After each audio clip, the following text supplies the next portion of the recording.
নমস্কার সবাইকে, ঋতন্যার অন্নপ্রাশনের আরও একটা পর্ব নিয়ে তোমাদের কাছে চলে এসেছি। আর আজকের পর্বে থাকবে ঋতন্যার অন্নপ্রাশনের বৃদ্ধি ও গায়ে হলুদ।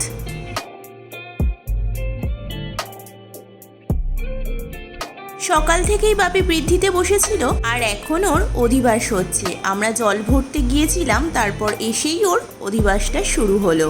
দেখো, ম্যাঙ্গোর পাপার তৈরি করা সেই পিঁড়ি, মানে হাতে আঁকা সেই পিঁড়িতেই ম্যাঙ্গো বসে ম্যাঙ্গোর অধিবাসের পর্ব সম্পন্ন করছে।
প্রথমত এত গরম, দ্বিতীয়ত এত লোকজন দেখেও সত্যিই ঘাবড়ে গেছে। তাই ওর দুই দিদি একদম ব্যস্ত হয়ে পড়েছে, বনু যেন একদম কান্নাকাটিই না করে।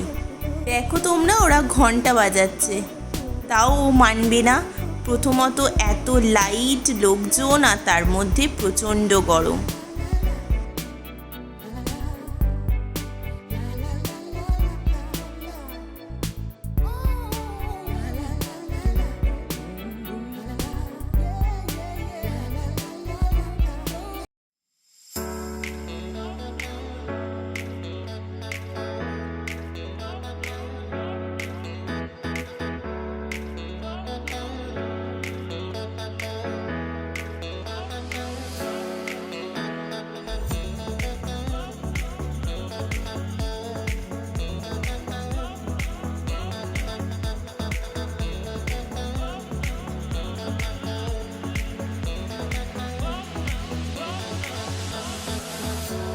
আমাদের এখানে বলে রাখি, বৃদ্ধি আছে। আর যেহেতু ম্যাঙ্গোর পাপারও বৃদ্ধি হয়েছিল অন্নপ্রাশনে, সেই জন্য আমাদের সকলের ইচ্ছা ছিল ম্যাঙ্গোরও যাতে বৃদ্ধি হোক। তাই সকাল থেকে দাদু তার নাতনির জন্য উপোস করে, এমনকি সে সারাদিন জলও খায়নি ওই সকাল থেকে, কারণ তার নাতনির অন্নপ্রাশন বলে কথা। এখানে হয়েছিল ষোড়শ মাতৃকার পুজো, পূর্বপুরুষদের জলদান, ইত্যাদি ইত্যাদি, আরও অনেক কিছুই ছিল। আর এইদিকে তত্ত্বগুলোকে নিয়ে আসা হয়েছে ভেন্যুতে। এই দেখো, এটা হচ্ছে ক্ষীরের পুতুল। এইটা ম্যাঙ্গোর পাপা বানাতে দিয়ে এসেছিল মিষ্টির দোকানে। ঋতন্যার শুভ অন্নপ্রাশন, ক্ষীরের পুতুল। আর মামাবাড়ি থেকে ওই যে পুতুলে চকলেট দেওয়া, ওইটা কিন্তু মামাবাড়ি থেকে এসছে। এখানে দাদুর বাড়িরও তত্ত্ব আছে, মামা বাড়িরও তত্ত্ব আছে। আর এইটা হলো রূপোর থালা, বাটি, গ্লাস, চামচ। এটা আমার ভীষণ ইচ্ছে ছিল যে আমার মেয়ে রূপোর থালা, বাটি, চামচ, গ্লাসে করে খাক। সেই জন্যই আমার ইচ্ছেটা পূরণও করেছি আমি। এরপর বাড়িতে ম্যাঙ্গোকে তৈরি করানো, আর তিনি কিভাবে ঠোঁটটা ফোলাচ্ছে দেখো। আর এই সাজটা গায়ে হলুদের জন্য। আর মামা বাড়ি থেকে এই পুরো ফুলের সাজটা এসেছে। আমাদের নিয়ম আছে, গায়ে হলুদে চেলি পরে গায়ে হলুদ হবে, তাই ওকে চেলি পরানো হয়েছে।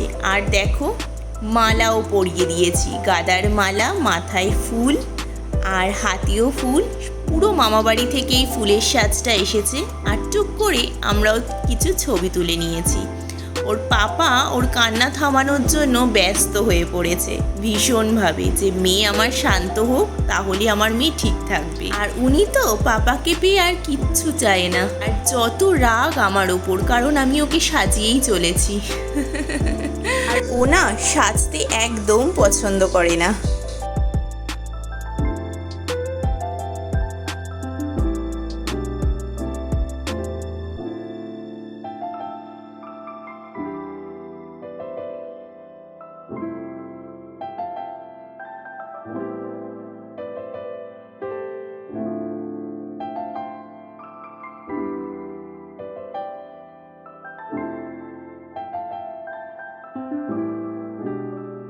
এরপর হলুদ কোটা শুরু হলো। পূর্ব দিকে মুখ করে বসে মা হলুদ বাটবে আর 5 জন এও সঙ্গে থাকবে। এখানে হলুদ বাটা চলছে শিলে, এবং এরপর ওর গায়ে হলুদ হবে।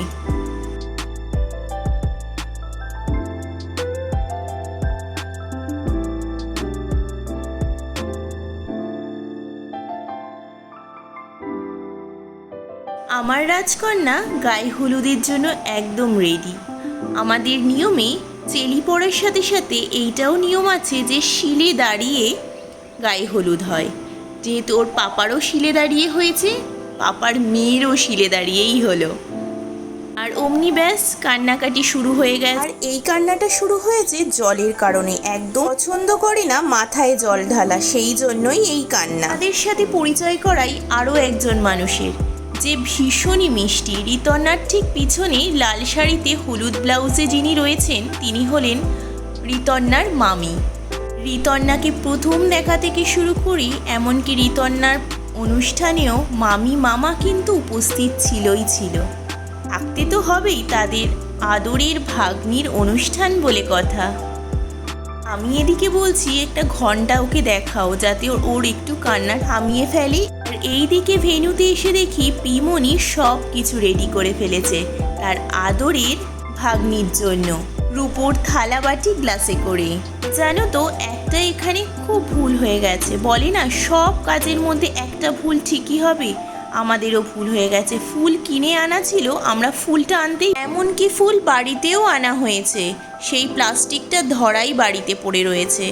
আর এদিকে যেহেতু আমাদের ঋতন্না কাঁদতে শুরু করে দিয়েছে, আর মেনলি ওর কান্নার জন্য আমরা সকলেই ভুলে গিয়েছিলাম। তাহলে আজকের মতো ভিডিওটা এখানেই শেষ করছি। আমরা জানিও যে অন্নপ্রাশনের এই পর্বগুলো কেমন লাগছে তোমাদের। এখন তবে আসি, খুব শিগগিরই দেখা হচ্ছে।